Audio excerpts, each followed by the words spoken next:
처음으로 인사드립니다. 오늘부터 덕실랭 가이드를 진행할 덕PD라고 합니다. 매주 한 편씩 제가 덕질하는 신작 영화나 시리즈물 등등 다양한 장르를 가리지 않고 여러분과 함께 이야기해보려고 합니다.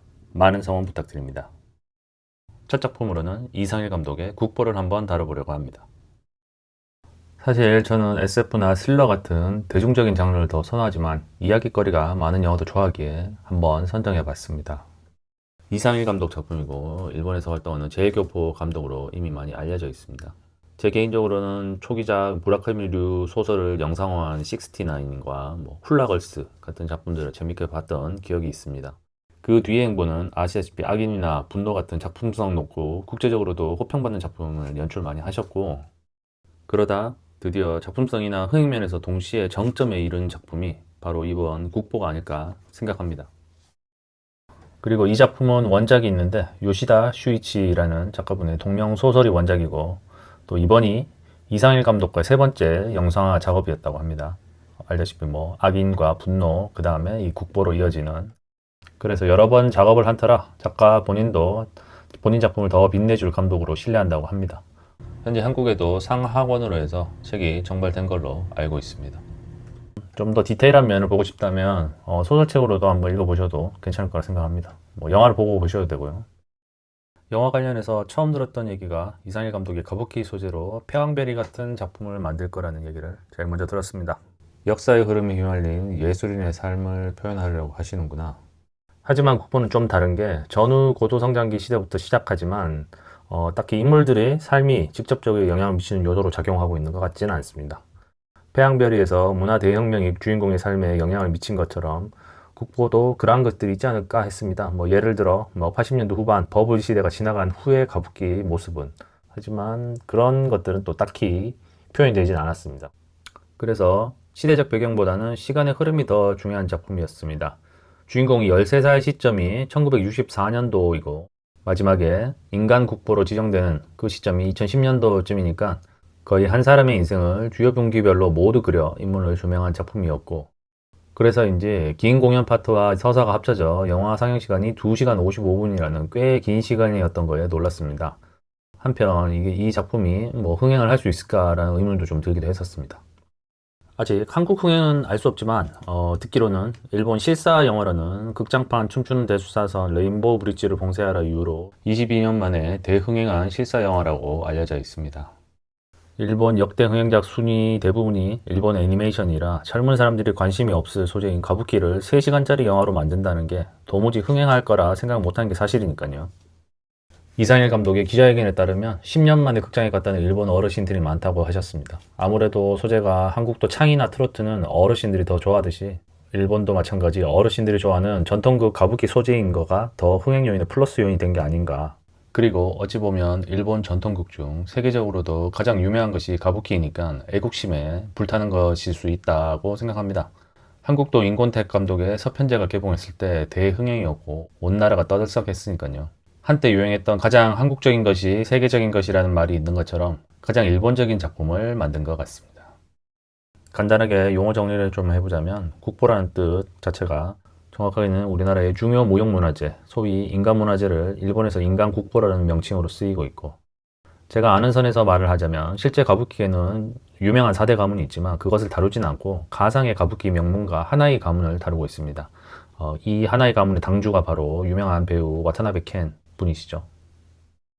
그리고 또 가장 중요한 것 중에 하나가 바로 온나가타입니다. 온나가타의 뜻을 얘기해보자면 가부키에서 여성 역할을 전문으로 연기하는 배우를 말합니다. 중국 경극에서도 그렇지만 과거 봉건 사회에서는 여자가 무대에 함부로 올라갈 수 없었기 때문에 생김새가 여성스러운 남자 배우들이 여성 역할을 더 맡아 했고, 일본도 마찬가지 에도 시대 이후에 여성이 무대 출연이 금지가 되면서 남성이 여성 역까지 맡게 되면서 온나가타로 굳어졌다고 얘기되고 있습니다. 야쿠자의 아들로 태어난 주인공 키쿠오가 있는데, 야쿠자 세력 다툼에 부모를 잃고 방황할 때 그의 재능을 알아본 2대 하나의 한지로가 키쿠오를 양자로 들이면서 이야기가 시작됩니다. 하나의 가문이 장남이자 적자 슌스케와 동문수학하며 가부키 배우를 꿈꾸며 훈련에 매진을 하는데, 부모를 잃고 남은 건 가부키 배우가 되는 것밖에 없던 키쿠오는 죽을 힘을 다하는 반면에 가문의 이름을 믿고 철없던 슌스케는 오만하게 행동을 합니다. 그렇지만 아직 순수했기에 예술가로서 노력하는 키코와 슌스케는 같이 무대에 데뷔하고 미남 온나가타로서 스타 반열에 들어섭니다.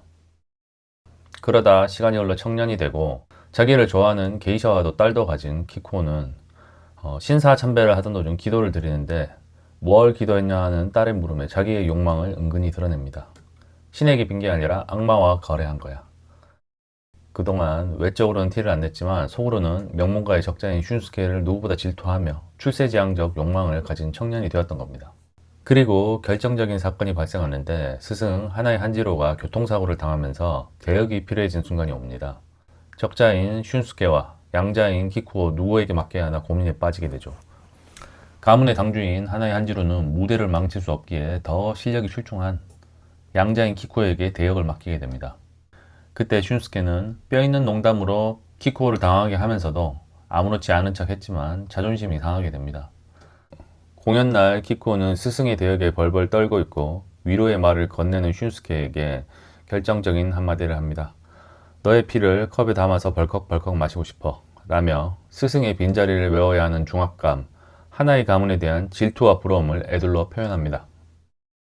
공연은 성공이었지만 현격한 기량차를 느끼고 자존심에 상처를 입은 슌스케는 가부키를 등지고 가출을 합니다. 지금부터는 스포일러가 있으니 청취에 주의해 주시기 바랍니다.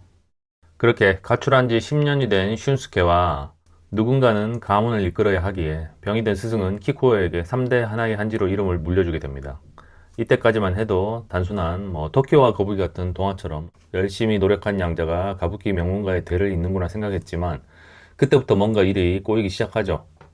가부키계는 이름을 세습할 때 성대한 공연하는 풍습이 있는데 공연 도중에 스승이 피를 토하고 사망을 하게 되고 3대 하나의 한지로가 됐지만 스승이라는 뒷배가 사라지고 가부키계에서 밀려나는 형상이 됩니다. 밀려나기 싫어서 발버둥 치는 키코는 가부키 대선배의 딸을 혼전히 임신시키고 그리고 가부키에서 안착을 하기에 노력하지만 야쿠자 출신 부모의 사생활까지 있는 게 밝혀지면서 가부키계에서 매장을 당하게 됩니다. 사실 이런 일들이 벌어지기 전에 몇몇 캐릭터들이 경고를 보내고 있습니다. 얼굴만 믿고 자만하지 말라며 키쿠의 마음을 일찌감치 꿰뚫어보는 인간국보 만기쿠, 그리고 가부키계는 명문가의 적자들에게 세습되고 인기도 거기에 집중된다는 걸 아는 흥행사 직원 타케노, 이미 이 두 사람이 경고를 보내고 있었습니다. 하지만 키쿠는 열정으로 이 난관을 통과할 수 있을 거라 생각했었죠. 그렇게 키코의 몰락이 있고 나서 아이러니하게도 10년 만에 다시 복귀하는 슌스케. 슌스케는 가문의 혈통 때문에 다시금 슈퍼스타 대접을 받게 됩니다. 물론 노력하는 모습이 나오긴 하지만 매우 짧게 다뤄지고 있습니다. 사실 저는 이 부분 좀 되게 놀라웠던 게 한국에서는 좀처럼 볼 수 없는 모습이라서 좀 신기했고 특히나 일본에서는 가부키 명문가에서 태어나면 어린 나이에 조명받고 가부키계 프린스 대접받으며 오만방자해서 사고쳤던 인물들이 실제로 있어서 그런지 좀 겹쳐 보이기도 했습니다. 그리고 세월이 흘러 다시 가부키 스타로 자리 잡은 슌스케, 승명을 하고도 몰락한 키쿠오. 그때 가부키계의 큰 어른 인간국보 만기쿠가 키쿠오를 다시 가부키계로 불러들이고 슌스케는 다시 데뷔 때 작품을 같이 공연하자 키쿠오에게 제안을 합니다. 공연은 대성공으로 마치고 키쿠오는 다시 가부키로 돌아오게 되는데 하지만 그런 것도 잠시 슌스케는 아버지처럼 당뇨로 배우 생명이 얼마 남지 않았음을 얘기합니다. 슌스케와 키쿠오의 열정을 불태운 마지막 공연. 그렇게 두 사람은 서로를 이해하며 예인의 정점에 이르게 됩니다. 처음에는 키쿠오가 단순 주인공인 것처럼 이야기가 흘러가지만 영화를 끝까지 보게 되면 슌스케도 매우 중요한 인물임을 알 수 있게 됩니다. 마치 쌍둥이처럼 닮아 있습니다. 두 사람은. 한 사람은 출세지향적인 모습을 감추다 본 모습을 드러내면서 나락을 가게 되고 한 사람은 명문가의 이름에 안주하다 노력하지 않아 나락을 가게 됩니다.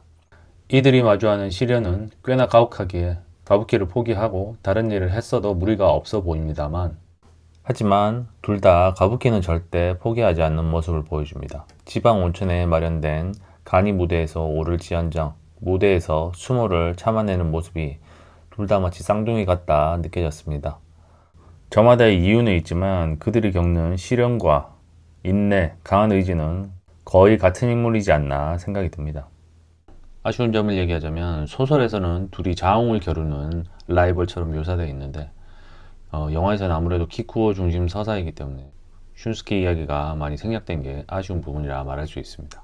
그리고 매우 흥미로웠던 것 중에 하나가 또 혈연에 대한 집착을 좀 얘기를 할 수 있는 게 키코의 비밀이 폭로되면서 외적인 무너짐 외에도 내적인 무너짐에서는 결정적인 게 이 작품의 가장 큰 주제인 혈연에 있음을 보여줍니다. 자기의 모든 것을 빼앗아갔다며 원망하는 슌스케부터 자기 아들의 가출 원인도 키코의 탓이라는 스승의 부인, 그리고 본인에게 가문의 이름을 물려준 스승은 정작 죽음 앞에 사경을 헤맬 때 친자인 슌스케의 이름을 부르며 속마음을 알립니다. 가뜩이나 혈연에 집착하는 키코를 더 절망에 빠뜨리는 계기가 되기도 합니다. 실제로 가부키게가 영화 같지는 않겠지만 그래도 4대 가문의 이름을 세습하는 것만으로도 유사 왕족의 지위를 부여하는 게 일본 가부키게의 현실이라고 합니다. 허세 가득한 가부키게를 신랄하게 비판하는 것 같으면서도 결국은 인간 국보가 되는 키코의 삶을 보면 부단한 노력과 정진이 있다면 풍파가 몰아쳐도 결국 제자리로 찾아간다는 예술적 이상을 표현했다는 생각이 듭니다. 배우들의 연기력에 대해서 얘기를 좀 하자면 모든 배우들이 연기력에서 빠지는 부분이 하나도 없습니다. 특히나 요시자와 료가 맡은 키쿠오 같은 경우는 10대를 제외한 모든 연령을 한 사람이 소화를 했고 그 부분이 매우 또 탁월한 데다가 마지막에 인간 국보로 인터뷰하는 중의 모습이 수많은 풍파를 헤쳐나와서 세상에 처연해진 마치 초월한 예술가의 모습을 연기할 때 TV 다큐에서만 봤던 외로운 예술가의 모습이랑 겹쳐져서 사실 좀 놀라웠던 기분이 있습니다. 그리고 기억 남는 사람이 바로 또 만기쿠로 나오는 다나카 민이라는 배우분이신데 필모를 보면 배우로서 활동을 꽤 많이 하셨는데 사실 배우가 아니라 본업은 안무가라고 해서 더 놀랐던 기억이 납니다. 일본 영화에서 항상 봐왔던 배우 같은 느낌이 들었고 안무가가 이렇게 연기를 잘하나 하는 생각이 좀 들었습니다.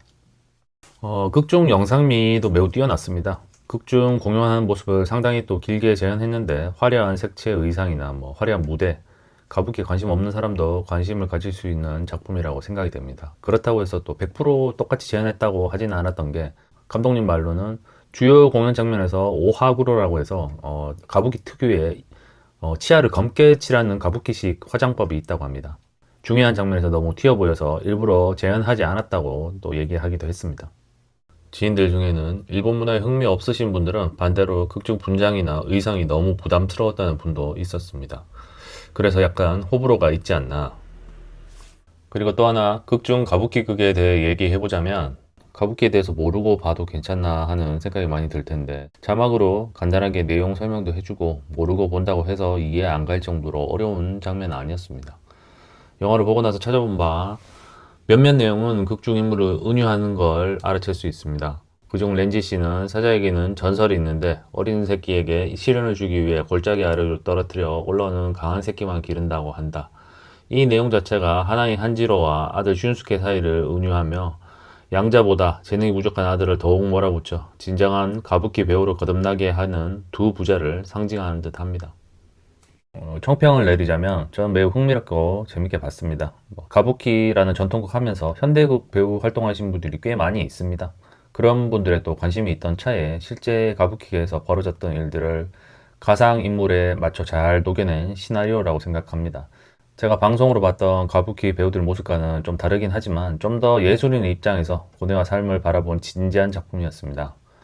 아무래도 이 예술가의 일대기를 초년부터 노년까지 꽉꽉 눌러담은 이야기라 상영시간이 3시간 가까이 되는데 이게 좀 호불호의 영역이 될 수도 있는데 그럼에도 시간 내서 한 번쯤 보셔도 아깝지 않은 작품이라고 생각합니다.